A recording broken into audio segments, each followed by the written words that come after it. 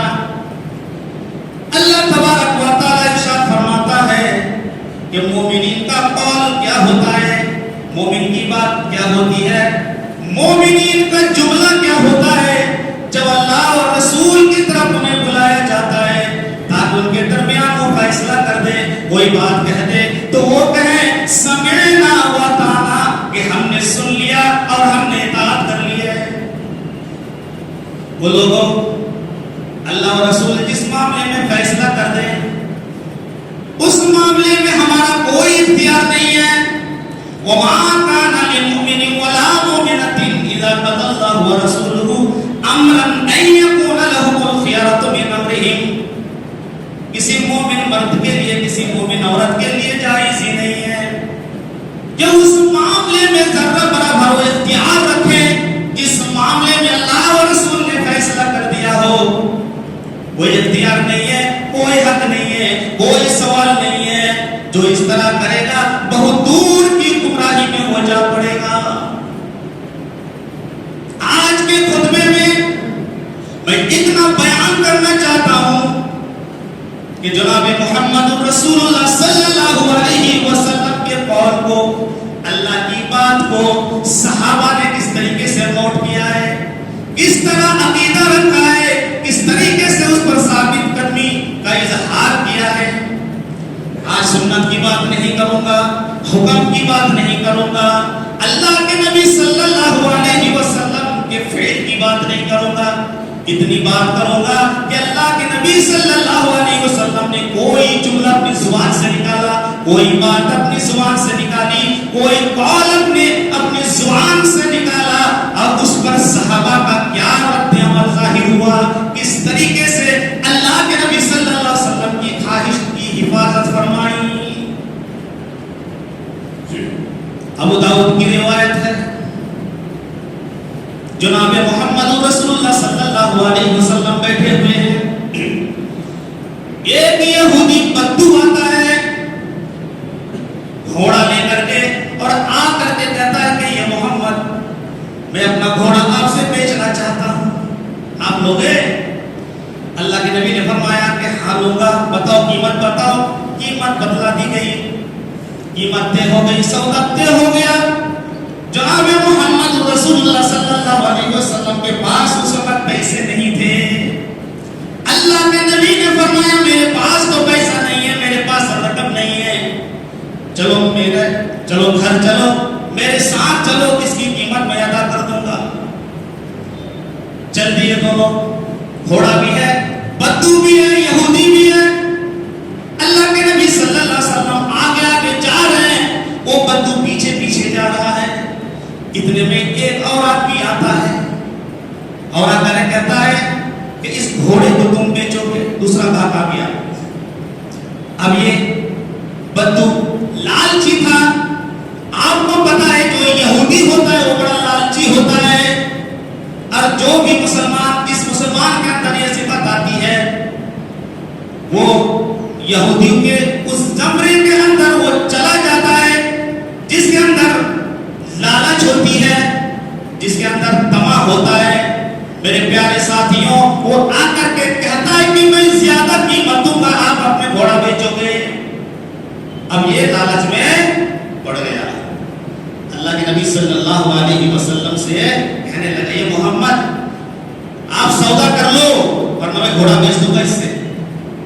جناب محمد رسول اللہ صلی اللہ علیہ وسلم نے فرمایا تم کیا کہہ رہے ہو، یہ تو سودا ہو چکا ہے. سودے کے اوپر سودا، قیمت کے اوپر قیمت، یہ تو جائز ہی نہیں ہے.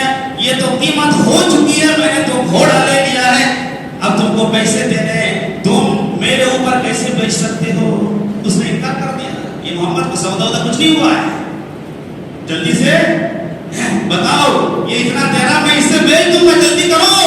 اللہ کے نبی صلی اللہ علیہ وسلم نے فرمایا کہ سودا ہو چکا ہے۔ اب تکرار بحث کے اندر سارے لوگ جمع ہو گئے، بحث و مباحثہ ہونے لگا، بھیڑ اکٹھی ہو گئی۔ اللہ کے نبی صلی اللہ علیہ وسلم پریشان حال ہے، یہ کیا کہہ رہا ہے، یہ ظلم کر رہا ہے، اپنے وعدے سے مکر رہا ہے۔ اب یہودی کیا کہتا ہے، بدو یہ محمد اگر آپ کی طرف سے کوئی گواہی دے دے تو میں اپنا گھوڑا آپ کو دے دوں گا اور اس سے سودا نہیں کروں گا۔ اگر کوئی کہہ دے آپ کی طرف سے کہ نہیں سودا ہو گیا تو میں دے دوں گا، کوئی کہے تو۔ اب وہاں تو کوئی تھا ہی نہیں، لیکن ایک صحابی رسول اس مجمع کے اندر موجود ہے جن کا نام ہے خزیمہ بن ثابت رضی اللہ تعالیٰ عنہ۔ خزیمہ بن ثابت کہہ رہے ہیں کہ یہ دیہاتی بدو سن لے، تمہارے درمیان اور محمد صلی اللہ علیہ وسلم کے درمیان یہ سودا ہو چکا، میں گواہی دیتا ہوں۔ یہودی ہم کا بکا رہ گیا، وہ وعدہ کر چکا تھا اگر کوئی گواہی دیتا تو میں چھوڑ دوں گا، دستبردار ہو جاؤں گا۔ جیسے ہی انہوں نے گواہی دی، چھوڑ دیا، یہ محمد لے جا گھوڑا تم لے لو۔ وہ یہودی چلا گیا، جناب محمد رسول اللہ صلی اللہ علیہ وسلم نے ان کو بلایا، یہ خزیمہ یہ بتاؤ تم نے گواہی کیسے دے دی جبکہ موقع واردات پر تم تھے ہی نہیں۔ خزیمہ بن ثابت کہنے لگے یہ اللہ کے نبی صلی اللہ علیہ وسلم آپ کی طرف سے گواہی دینے کے لیے موقع واردات پر رہنا ضروری نہیں ہے، آپ نے تو صرف اتنا کہا ہے کہ سودا ہو چکا ہے، آپ کی بات کا میں نے یقین کر لیا ہے کہ زبان رسالت سے جو بات نکل چکی ہے، پوری دنیا جھوٹ بولے، پوری دنیا مکر جائے، لیکن زبان رسالت سے جو لفظ نکل چکا ہے، محمد صلی اللہ علیہ وسلم کی زبان سے جو بات نکل چکی ہے وہ بات جھوٹی نہیں ہو سکتی۔ میں نے تو سن لیا اور اطاعت کر لیا، اس مناسبت سے میں نے گواہی دے دی کہ آپ کے بعد آپ کی بات جھوٹی نہیں ہو سکتی ہے، کیونکہ آپ تو کوئی بات اپنی مرضی سے کہتے ہی نہیں، جو کہتے ہیں اللہ تبارک و تعالیٰ کے حکم کے مطابق آپ کہتے ہیں۔ اللہ کے نبی صلی اللہ علیہ وسلم اس قدر متاثر ہو گئے اور کہنے لگے خزیمہ تم نے آج اتنا بڑا کام کیا ہے، اتنا بڑا کام کیا ہے کہ آج کسی موقع پر جب دو آدمی کی گواہی کی ضرورت پڑے تو دو گواہی کی ضرورت پڑے جب وہ کسی موقع پر تو تمہارے اکیلے کی گواہی وہاں پر کافی ہے، تمہارے اکیلے کی گواہی دو آدمیوں کی گواہی کے برابر ہے، کہیں پر بھی تم اکیلے گواہی دے دو گے تمہاری گواہی قبول کر لی جائے گی۔ حضرت خزیمہ بن ثابت رضی اللہ تعالیٰ عنہ کو اللہ کے نبی نے یہ فضیلت عطا فرمائی ہے کہ اب جو دو لوگ گواہی دیں گے اس موقع پر تم اکیلے گواہی دے دو گے، تمہارے اکیلے کی گواہی قبول کرنی چاہیے۔ کیا معاملہ ثابت ہوا؟ ثابت ہوا کہ جناب محمد رسول اللہ صلی اللہ علیہ وسلم کی بات سے جو قول نکل گیا، اللہ کے نبی کی زبان سے جو بات نکل گئی، اب اس میں کوئی تردد نہیں، کوئی شک شبہ نہیں، اس کے اندر دل جم جانا چاہیے، یقین ہو جانا چاہیے، اس پر ثابت کرنے کا مظاہرہ ہونا چاہیے۔ یہ مسلمانوں کا فعل ہونا چاہیے، مسلمانوں کا کردار ہونا چاہیے میرے پیارے ساتھیوں۔ اور دوسری بات یہ ہے کہ جو حق ہے، حق والے کی طرف سے گواہی دو، حق والے کی طرف سے حق کی بات بولو، انصاف کی بات بولو۔ آج معاملہ کیا ہے، ہم حق بات بولنا نہیں چاہتے، حق سچ بات بولنا نہیں چاہتے، ہم ان کی طرف سے گواہی دیں گے، ہم ان کی طرف سے بولیں گے، ہم ان کی حمایت کریں گے جن سے ہمارا معاملہ جڑا ہوا ہے، ہمارا کاروبار جڑا ہوا ہے، ہمارا رشتہ جڑا ہوا ہے۔ حق اور باطل کے تعلق سے یہ بات یاد رکھ لو، چاہے وہ اپنا ہو یا پرایا ہو، مقامی ہو یا پردیسی ہو، امیر ہو یا غریب ہو، چاہے کوئی بھی ہو، ان کی طرف سے تم حق بات بولو، سچ بات بولو۔ یہ نہیں کہ یہ تو غیر ہے، یہ تو غریب ہے، یہ تو پردیسی ہے، ان کی طرف سے ہم بولیں کہ ہمارے معاملات ختم ہو جائیں گے، ہم کو تو ان سے معاملات کرنے ہیں، کیا فائدہ، ہم کیوں اپنے اوپر بلائیں گے؟ یہ مسلمانوں کا کردار نہیں ہے، یہ نفاق ہے، یہ منافقت ہے، یہ منافقت ہے۔ میرے پیارے ساتھی، چلیے آگے ہم چلتے ہیں کیونکہ وقت بہت ہی کم ہے. ابھی محرم کا موقع گزرا اور اس کے اندر بڑی اٹھک پٹک ہوئی، لیکن ایک بڑی اٹھک پٹک ہوئی. ایک گروہ کہہ رہا ہے کہ علی کافر ہے، ایک گروہ کہہ رہا ہے کہ حضرت معاویہ کافر ہے. اس کے تعلق سے بہت ساری حدیثیں بھی آئیں اور رافض اس طریقے سے حدیثوں کو بڑھا، اس طریقے سے حدیثوں کو بڑھا کہ آج مسلمان گمراہ ہے. صحیح حدیثوں کے اندر ملایا، شعبان کے تعلق سے حدیثوں کو ملایا، محرم کے تعلق سے حدیثوں کو گڑبڑ کر کے پیش کیا. بہت ساری چیزیں ایسی ہیں کہ آج اصلی اسلام کی جو اصلی شکل ہے، اصلی صورت ہے، وہ مسخور کر رہے ہیں. تو کہنے کا مطلب یہ ہے محرم گزرا تو لعن طعن کا سلسلہ شروع ہوا، طعن و تشریح کا سلسلہ شروع ہوا، اور اس معاملے میں مسلمان بھی تذبذب کے شکار ہیں، فیصلہ نہیں کر پا رہے، کوئی حق پر تھے، کون باطل پر تھے. اب طرح طرح کی باتیں کر رہے ہیں. حضرت علی رضی اللہ تعالیٰ عنہ، حضرت معاویہ رضی اللہ تعالیٰ عنہ میں جو لڑائی ہوئی ہے، جنگیں ہوئی ہیں، صحابہ کے درمیان جو جنگیں ہوئی، اس تعلق سے بہت ساری باتیں. کوئی کہہ رہا ہے کہ حق اور باطل کی لڑائی تھی، کوئی کہہ رہا ہے کہ اجتہاد کی لڑائی تھی، کوئی کہہ رہا ہے کرسی اور عہدہ اور منصب کی لڑائی تھی. یہ سن کر تو میرا دماغ خراب ہو رہا ہے. اصل بات کہنے کے لیے تو تیار نہیں ہے. نعوذ باللہ من ذالک. صحابہ کرام وہ کرسی کے لیے لڑنے والے تھے، منصب کے لیے لڑنے والے تھے. ارے جن کی زندگی پوری زندگی اللہ کے لیے تھی، آخرت کے لیے تھی، وہ کرسی اور منصب کے لیے لڑنے والے تھے.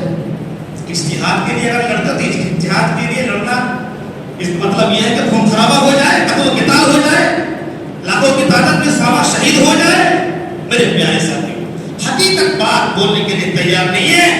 اصل بات یہ ہے کہ ان دونوں کے درمیان جو ایک تیسرا گروہ تھا، وہ گروہ بلوائیوں کا تھا، سبائیوں کا تھا، وہ گروہ یہودیوں کا تھا، منافقین کا تھا. ایک گروہ جو کام کرتا تھا، وہ گروہ دونوں کو لڑاتا تھا. میرے پیارے ساتھی، دونوں کو لڑاتا تھا. حضرت علی اور معاویہ کے درمیان حضرت علی رضی اللہ تعالیٰ عنہ کے ساتھ جو لوگ تھے ان کو کہا جاتا تھا شیعان علی، علی کا گروہ. علی کی حمایت کرتے تھے. وہ پوری تاریخ ہے، میں جانا نہیں چاہتا. مسئلہ یہ ہے کہ آپ نام سنتے ہو گے ایک گروہ کا نام جس کو خوارج کہا جاتا ہے. خارجی کیا مطلب اس کا؟ خوارج کیا مطلب؟ خارجی. جن خارجیوں کے ساتھ انہوں نے حضرت علی نے جنگ کی، خارجی خوارج کون ہوتے ہیں؟ میرے پیارے ساتھیوں، یہ حضرت علی کا گروہ تھا. جب حضرت علی رضی اللہ تعالیٰ عنہ اور معاویہ رضی اللہ تعالیٰ عنہ کے درمیان مصالحت کی بات آئی اور ان دونوں نے ایک سازش تیار کی. عمرو بن عاص اور ابو موسیٰ اشعری رضی اللہ تعالیٰ عنہ کو، یہ دو لوگ جو کہیں گے ہم مان لیں گے، آپس میں مصالحت ہو جائے گی، جنگ بندی ہو جائے گی، جنگ کا سلسلہ ختم ہو جائے گا.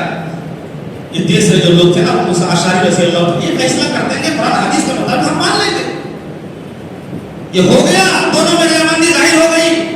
اب علی رضی اللہ تعالیٰ عنہ کے گروہ کے جو آدمی تھے وہ کہنے لگے نہیں، یہ تو شرک ہے، کفر ہے. ارے حاکم تو اللہ ہے، حکم جو فیصلہ کرنے والا وہ تو اللہ ہے. یہ انسان کیسے فیصلہ کریں گے بھائی؟ تم نے ان کو حکم بنا دیا ہے ابو موسیٰ اشعری کو، یہ تو شرک کفر ہے، ہم نہیں مانیں گے. اب علی رضی اللہ تعالیٰ عنہ کی جماعت سے وہ نکل گئے اور علی پر کیا فتوا دیا، کافر ہو گیا. نہیں، کہ انسان کو حکم مان لیا، یہ انسان فیصلہ کرے، اللہ فیصلہ کرنے والا. جو نکلنے والے ان کو خوارج کہا جاتا ہے. یہ نکلے اور اللہ کے نبی صلی اللہ علیہ وسلم نے اپنی پیشین کو یہ فرمائی تھی.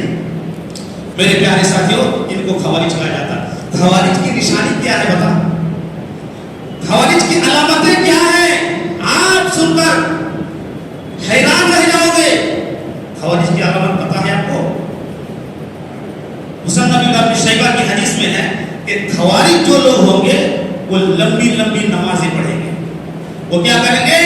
لمبی لمبی نمازیں پڑھیں گے. ان کا رکوع بھی اچھا ہوگا، سجدہ بھی بڑا لمبا ہوگا، قیام بھی بڑا لمبا ہوگا. وہ ذکر اذکار بہت زیادہ کریں گے، روزے بھی کثرت سے رکھیں گے. اور بخاری مسلم کی روایت میں اللہ کے نبی صلی اللہ علیہ وسلم نے فرمایا کہ تم اپنی نمازوں کو ان کے نمازوں کے مقابلے میں حقیر سمجھو گے کہ ہماری نماز کی کوئی ویلیو نہیں ہے، یہ بہت خوبصورت طریقے سے نماز پڑھ رہا ہے، بہت ہی بہترین طریقے سے قرآن کریم کی تلاوت کریں گے. یہ خوارج کی علامت ہے. اچھی بات ہے کہ اعتدال کے ساتھ نماز پڑھنی چاہیے، سنت رسول ہے، لیکن یہ مت فیصلہ کر لینا کہ جو لمبی لمبی نماز پڑھتا ہے وہ بہت ہی زیادہ متقی پرہیزگار ہے. یہ کوئی معیار نہیں ہے. پہلی علامت تو یہ ہے. دوسری علامت خوارج کے جو لوگ ہوں گے نا وہ بڑے متشدد ہوں گے، وہ چھوٹی چھوٹی باتوں پر لڑیں گے مریں گے، سنتوں کو لے کر کے لڑیں گے مریں گے، تام تشدد کا شکار بنائیں گے لوگوں کو. مثال کے طور پر آپ یہ لے لیجئے کہ کوئی چیز سنت ہے، جیسے کہ اللہ کے نبی صلی اللہ علیہ وسلم نے معاذ بن جبل رضی اللہ تعالیٰ عنہ کو کہا تھا اس موقع پر جب معاذ بن جبل رضی اللہ تعالیٰ نماز پڑھا رہے تھے، سورہ بقرہ کی تلاوت شروع کر دی تھی، تو ایک آدمی نے کیا کیا تھا، وہ ہٹ گیا تھا. جب نماز لمبی ہو گئی وہ ہٹ گیا اور اپنی نماز پڑھ لی. اس چکر میں ہم نہیں پڑھیں گے، یہ بڑی لمبی نماز ہے. اللہ کے نبی تو شکایت کری ایسے نماز پڑھا رہا ہے. اللہ کے نبی نے بلایا اور فرمایا غصے کا اظہار فرمایا کہ نہیں، لوگوں کو مت بھگاؤ اور تم عشاء کی نماز میں یہ صورتیں پڑھو، السماء والطارق واللیل اذا یغشی والتین والزیتون. اما پارا سے وہ بات صورتیں اللہ کے نبی نے بتائی اپنا کہ یہ پڑھو تم عشاء کی نماز میں. ٹھیک ہے، اچھی بات ہے. اب یہ پڑھنا سنت ہے، ٹھیک ہے، اچھی بات ہے، پڑھنا سنت ہے، اس کا انکار کوئی نہیں کرتا ہے، افضل وہی ہے. اور جناب محمد رسول اللہ صلی اللہ علیہ وسلم اکثر و بیشتر سورت کی شروع سے پڑھتے تھے قرآن کریم نماز میں، بیچ سے نہیں پڑھتے تھے، یہ بھی حقیقت ہے. لیکن اگر اس کو ہم اگر مدعا بنائیں گے کہ نہیں جی یہ خلاف ورزی ہو رہی ہے، اس کو لے کر کے ہم لڑیں گے مریں گے، اس سنت کے خلاف ہے، تو یہ لڑنا مرنا اعتراض کرنا دھان و تشریح کرنا یہ خوارج کی علامت ہے. ایک افضل چیز ہے، ایک جائز چیز ہے، کوئی بات نہیں ہے. نہ نماز میں نہ ثواب میں کوئی کمی ہے اور نہ کوئی گناہ ہے، نہ نماز میں کوئی کمی ہے. اس طرح اگر کوئی بیچ سے پڑھ رہا ہے ان چیزوں اور صورتوں کو چھوڑ رہا ہے تو دھان و تشریح کا شکل چھوڑنا بنایا جائے گا. جو بنائے گا تو سمجھ لینا یہ خوارج کی علامت اس کے اندر آ چکی ہے. میرے پیارے ساتھی، تو وہ دین کے معاملے میں خوارج بڑے متشدد ہو جائیں گے اور گناہ کرنے والوں کو کافر کہیں گے، یہ شیطان کہیں گے، یہ گمراہ کہیں گے، یہ مخالف سنت کہیں گے. یہ خوارج کی مثال ہے. اور بہت ساری مثالیں ہیں، وقت لگے گا.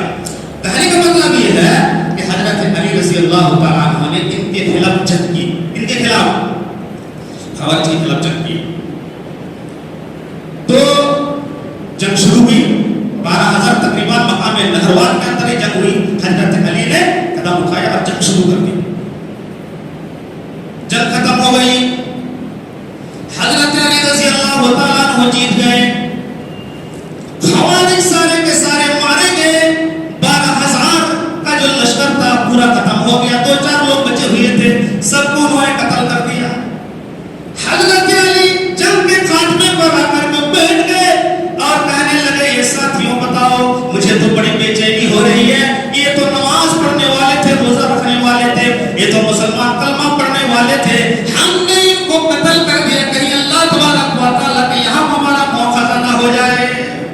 بڑے پریشان ہیں. بلایا لوگوں کو اور کہنے لگے یہ بات میں تم سے شیئر کرنا چاہتا ہوں، لیکن مجھے تسلی دو، مجھے تشفی دو. جاؤ جہاں لاشوں کا ڈھیر لگا ہوا ہے وہاں پر تم چلے جاؤ اور اس آدمی کو، اس لاش کو تلاشو جس کی علامت یہ بتلائی گئی کہ وہ سیاہ فام ہوگا، کالا چہرہ والا ہوگا، پست قد ہوگا، ناٹا ہوگا وہ، اور اس کے بازو کے ایک سرے پر ایک گوشت ابھرا ہوا ہوگا جس طریقے سے عورت کا پستان ہوتا ہے. یہ علامت بتلائی. حضرت علی رضی اللہ تعالیٰ عنہ کے جاؤ تلاش کر کے لاؤ. لوگ گئے، لاشوں کو ڈھونڈا، تلاش کیا، لیکن وہ لاش نہیں ملی. حضرت علی کے پاس آ گئے اور کہنے لگے امیر المومنین ہم کو تو وہ لاش نہیں ملی.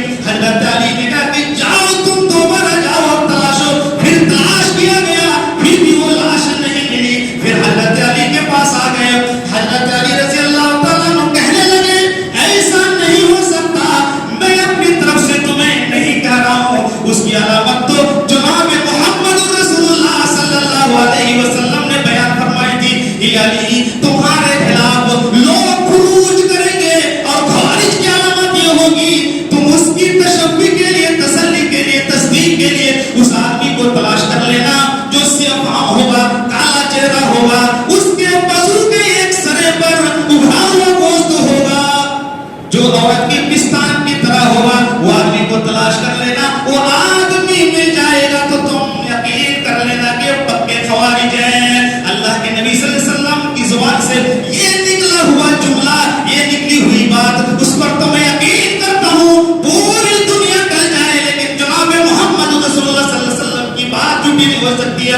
حضرت علی خود گئے اور تلاش کرنے لگے، لاشوں کا ڈھیر لگا ہوا تھا، ایک ایک کر کے لاش نکالی گئی، نکالتے نکالتے سب سے نیچے وہ لاش ملی۔ حضرت علی نے دیکھا یہ تو وہی لاش ہے جس کا چہرہ کالا ہے اور اس کے بازو پر ابھرا ہوا گوشت ہے۔ اللہ کے نبی صلی اللہ علیہ وسلم نے جو علامت بیان فرمائی تھی وہی لاش مل گئی، وہی آدمی مل گیا۔ حضرت علی نے نعرہ تکبیر بلند کیا اور فرمایا صدق النبی صلی اللہ علیہ وسلم، جناب محمد رسول اللہ صلی اللہ علیہ وسلم نے جو بات بتلائی بالکل وہ بات صحیح نکلی ہے۔ اب مجھے یقین ہو گیا کہ سارے لوگ خوارج تھے۔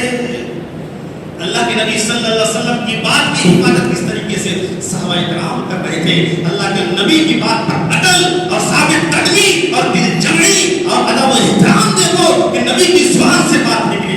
اب ہم کسی کی بات نہیں مان سکتے۔ میرے پیارے ساتھیوں، یہی دستور چلتا رہا صحابہ کرام میں، تابعین کے اندر ثابت قدمی کا مظاہرہ اللہ کے نبی صلی اللہ علیہ وسلم نے بتلا دیا، اللہ کے نبی نے راستہ بتلا دیا، فرما دیا اب ہم کسی کی بات نہیں مانیں گے۔ لیکن اللہ رسول کی بات کون بتلائے گا؟ ہم براہ راست حدیثوں کو سمجھ سکتے ہیں، براہ راست قرآن کو ہم سمجھ سکتے ہیں، یہ سمجھانے والے، بتلانے والے میرے پیارے ساتھیوں یہ کون ہے؟ یہ محدثین ہیں، یہ علماء کرام ہیں، یہ علماء کو سمجھائیں گے۔ لیکن آج انہی کی باتوں کو لے کر کے، انہی کی باتوں کو سن کر کے عمل کرنے کے بجائے آج ہم انتشار پیدا کرتے ہیں نہیں، اور بہت سارے علماء کی طرف سے یہ اعتراضات ہوتے ہیں کہ ہمارے پر ظلم ہو رہا ہے۔ میرے پیارے ساتھیوں تو صبر کا موقع ہے، یہ تو وہ دور ہے جس دور کی نشاندہی جناب محمد رسول اللہ صلی اللہ علیہ وسلم نے کی تھی۔ قرآن کے اندر بنی اسرائیلوں کا واقعہ بار بار کیوں آتا ہے؟ قرآن کریم کے اندر موسیٰ اور بنی اسرائیل کا واقعہ بار بار کیوں دہرایا گیا ہے؟ اس لیے دہرایا گیا ہے کہ بنی اسرائیلوں نے، یہودیوں نے علماء کو قتل کیا، نبیوں کو جھٹلایا، تشدد کا نشانہ بنایا، ان کو مارا پیٹا، تکلیفیں دی، ایذائیں دی۔ اللہ کے نبی کو کہہ دیا گیا کہ آپ کی امت میں تو نبی نہیں ہوں گے، علماء کے وارثین ہوں گے، ان کو آپ کی امت ستائے گی، پریشان کرے گی، تشدد کا شکار بنائے گی۔ اسی لیے بار بار یہ چیز دہرائی گئی ہے۔ میرے پیارے ساتھیوں، جب امام احمد بن حنبل کو لوگوں نے نہیں چھوڑا، ہم اور آپ کس کھیت کی مولی ہیں؟ آپ کو پتا ہے امام احمد بن حنبل بڑے محدث اپنے زمانے میں، امام فی الحدیث، امام فی القرآن، امام فی الفقہ، امام فی الزہد و ورع، کوئی شانی نہیں ان کی۔ 10 لاکھ حدیثوں کے حافظ تھے امام احمد بن حنبل، 10 لاکھ حدیثوں کے حافظ۔ امام احمد بن حنبل رحمت اللہ علیہ کی فضیلت کے لیے یہی کافی ہے، جب ان کا انتقال ہوا تو تاریخ گواہ ہے کہ جتنا بڑا جنازہ امام احمد بن حنبل کا اٹھا، پوری تاریخ کے اندر اتنا بڑا جنازہ کسی کا نہیں اٹھا۔ مورخین نے لکھا ہے ان کے جنازے میں 30 لاکھ لوگ موجود تھے، 30 لاکھ لوگ موجود تھے۔ ابن کثیر نے کہا کہ 12 لاکھ موجود تھے۔ ان کی فضیلت کے لیے صرف یہی کافی ہے کہ جب ان کا انتقال ہوا، جنازے کی نماز پڑھی گئی تو سمندر کے اوپر کشتیوں کی صفیں لگائی گئی، چھتوں کے اوپر عورتیں، بچے اور بہت سارے نوجوان چھتوں کے اوپر نماز پڑھی، بہت بڑا جنازہ اٹھا، سارے لوگ حیران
جائے گی اللہ ایک اپنی بات سے رجوع کر لیں.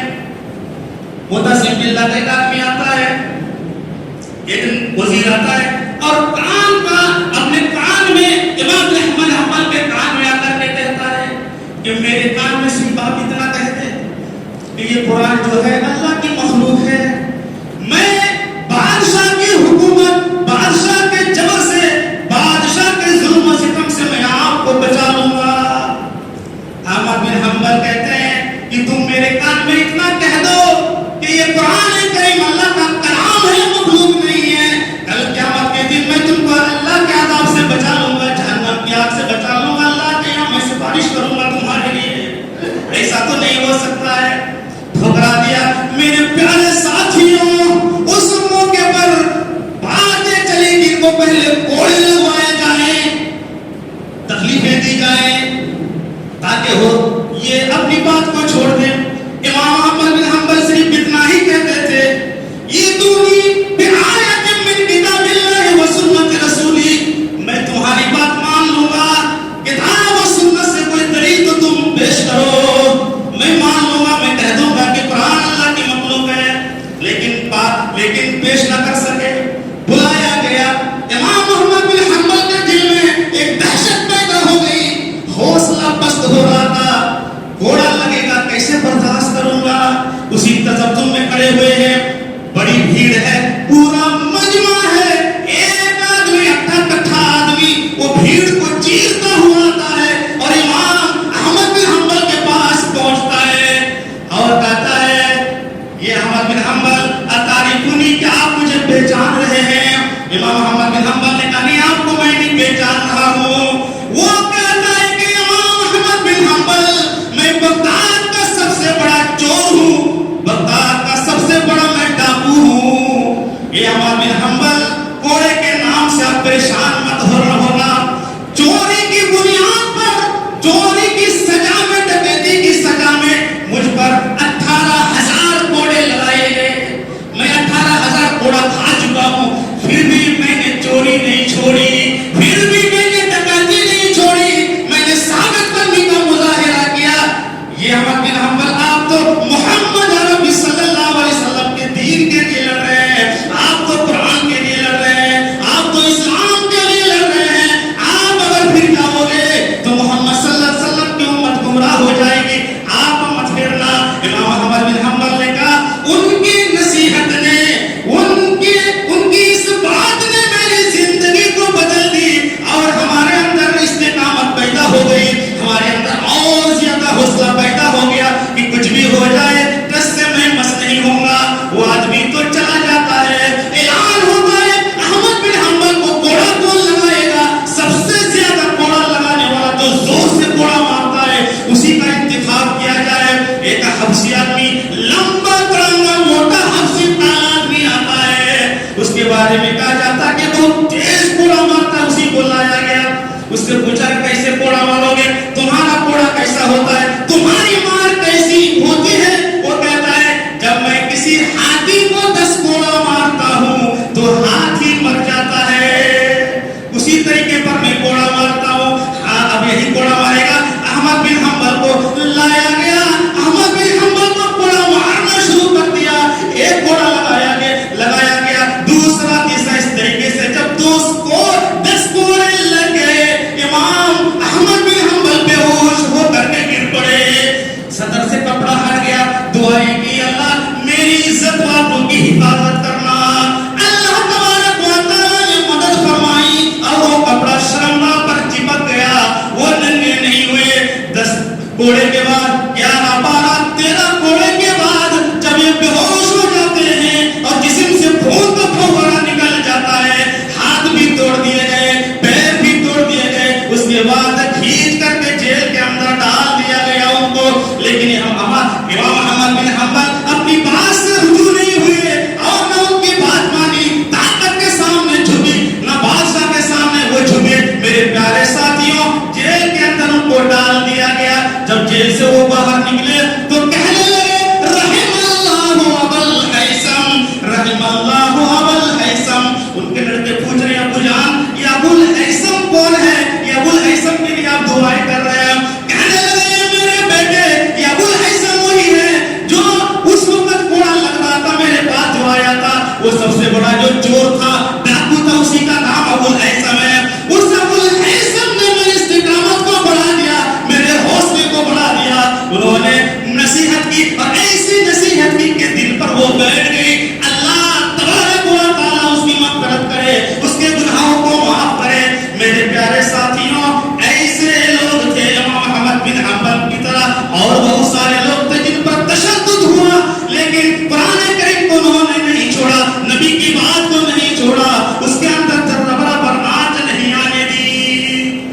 احمد بن حنبل اتنے بڑے، پھر اس کے بعد اس تکلیف سے ان کا انتقال بھی ہو گیا تھا بعد میں. تو کہنے کا مطلب یہ ہے کہ امام احمد بن حنبل کو لوگوں نے، معاشرے کے لوگوں نے، حاکموں نے، پاور والے نے، گھوڑے والے نے، منصب والوں نے نہیں چھوڑا، تو کس کو چھوڑے گا؟ میرے پیارے ساتھیوں، آپ نے کبھی زندگی میں سنا ہے کہ کسی مسجد کے امام نے پھانسی لگائی ہو؟ کبھی سنا آپ نے پوری تاریخ کے اندر؟ آج ایسی ایسی خبریں آ رہی ہیں، آج مدھوپور اور دیوگھر جھارکھنڈ کے اندر مسجد کے اندر ایک امام نے پھانسی لگائی. جب لوگوں نے دیکھا کیا معاملہ ہے، ایک پرچہ چھوڑ کر کے چلا گیا. ایک چٹھی ملی، اس کے اندر لکھا ہوا تھا یہ آتم ہتیا کرنا، خودکشی کرنا یہ حرام ہے، لیکن میں مجبور ہوں، میں قرض دار ہوں، قرض ادا نہیں کر سکتا تھا، اتنے وسائل میرے پاس نہیں ہے، قرض ادا کروں گا میرے بیوی بچے بھوکے مر جائیں گے، اور بیوی بچوں کو میں کھلاؤں گا تو قرض نہیں ادا کر پاؤں گا، لوگ ٹارچر کر رہے ہیں، مجبور ہو کر میں پھانسی لگا رہا ہوں. یہ پرچہ ملا پولیس والے کو. کہنے کا مطلب یہ ہے کہ آج جو ہم سے جو بڑے ہیں، علماء کرام ہیں، ائمہ ہیں، ان کو آپ بچاؤ، ورنہ یہ نہیں رہیں گے دنیا کے اندر، یہ چلے جائیں گے، ان کے مسائل بہت سارے ہیں میرے پیارے ساتھ. لیکن کہنے کا مطلب یہ ہے کہ ہم اپنی غلطیوں پر نظر نہیں کرتے، ہم اپنی غلطیوں پر نظر نہیں دوڑاتے، اپنی اصلاح نہیں کرتے. آج ہم دوسروں کی اصلاح کرنے میں لگے ہوئے ہیں، دوسروں کی اصلاح کرنے میں لگے ہیں، دوسروں کی غلطی نظر آتی ہے. بس ایک بات، کل قیامت کے دن میرے پیارے ساتھیوں ایسے بھی لوگ ہوں گے کہ اپنی نیکیوں کی وجہ سے وہ جہنم کے اندر جائیں گے، اور کچھ ایسے بھی لوگ ہوں گے اپنے گناہوں کی وجہ سے وہ جنت کے اندر جائیں گے. نیکیوں کا پہاڑ ہوگا لیکن وہ جہنم. کیوں؟ پرہیزگار، متقی، اپنے آپ کو متقی کہنے والے کہ ہمارے مقابلے تو کوئی ہے ہی نہیں، وہ تو گمراہ ہے، ہم جنت میں جائیں گے.